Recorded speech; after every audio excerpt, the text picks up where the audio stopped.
Social media पे police का एक चीज को लेकर बहुत मजाक उड़ाया जाता है कि पुलिस वाले मोटे होते हैं, ठुल्ले से हो जाते हैं, उनके पेट निकल जाते हैं, कोई फिटनेस नहीं होती। लेकिन क्या आपने उसके पीछे का सच जानने की कोशिश की है? एक पुलिस वाले का थाने में क्या रूटीन होता है? एक नॉर्मली पुलिस वाले का मैं रूटीन बताता हूँ। मैं नाइट में अगर 11 साढ़े 11 बजे ड्यूटी गया तो सुबह के 4:30 या 5 बजे आऊँगा। उसके बाद सुबह 9 बजे उठ जाएंगे, कोई ना कोई थाने मीटिंग होती है वो अटेंड करेंगे।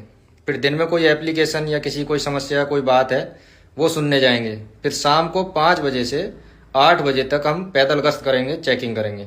फिर शाम को 8 बजे के तुरंत बाद ही गणना होती है, मतलब गिनती होती है, जितनी भी थाने की फोर्स है सब इकट्ठी होगी और वो अपनी हाजिरी लगाएंगे।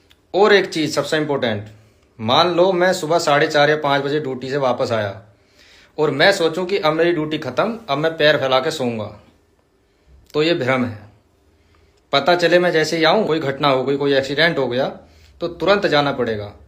मैं ये बोलकर मना नहीं कर सकता कि मैं अभी ड्यूटी करके आया हूं, थका हुआ हूं, अब नहीं जाऊंगा। तो अब आप ये बताइए कि किस टाइम पुलिस वाला अपनी फिटनेस पे ध्यान दे, किस टाइम खाना खाए, किस टाइम जिम करे, किस टाइम रेस मारे। ये तो होगी ये बात।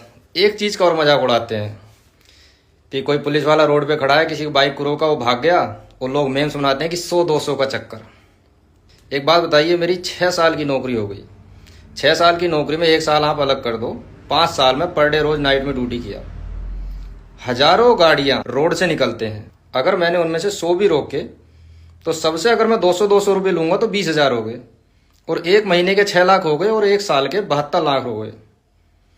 तो अब तक लगा लो 5 साल में 3.5 करोड़ रुपए हो जाने चाहिए थे मेरे पास। अब आप आइए, मेरा घर देखिए, मेरी ज़मीन जायदाद देखिए, आपको पता चल जाएगा रियलिटी क्या है। मैं मानता हूं बहुत पुलिस वालों ने पैसे लिए भी हैं, वीडियोस भी वायरल हुई हैं, लेकिन आप किसी एक की वजह से सबको बदनाम मत करो। आप खुद सोचिए, कोई बंदा है, कोई लड़का पढ़ रहा है, वो भी मेरी वीडियो हो सकता है देख रहा हो, और उसने मन में ये सोचा हो कि जब मैं पुलिस विभाग में जाऊंगा तो सुधार दूंगा, पूरी ईमानदारी से काम करूंगा, और वो ईमानदारी से काम करे, क्योंकि हमने भी यही सोचा और हम भी ईमानदारी से काम किए। लेकिन ईमानदारी से काम करने के बाद, रोज दिन रात ड्यूटी करने के बाद, अगर जनता ये कहे कि आप पैसे के लिए वहां खड़े हो, बाइकों को इसलिए रोक रहे हो, उनसे वसूली चाहिए आपको, तो आप खुद सोचिए, रोजाना ये बातें सुनकर, ये ताने सुन सुनकर उसके दिल पर क्या बीतेगी। एक अच्छा खासा ईमानदार इंसान भी यही सोचेगा कि ईमानदारी से काम करने के बाद भी अगर गालियां मिल रही हैं तो ईमानदारी से काम करने का कोई मतलब नहीं।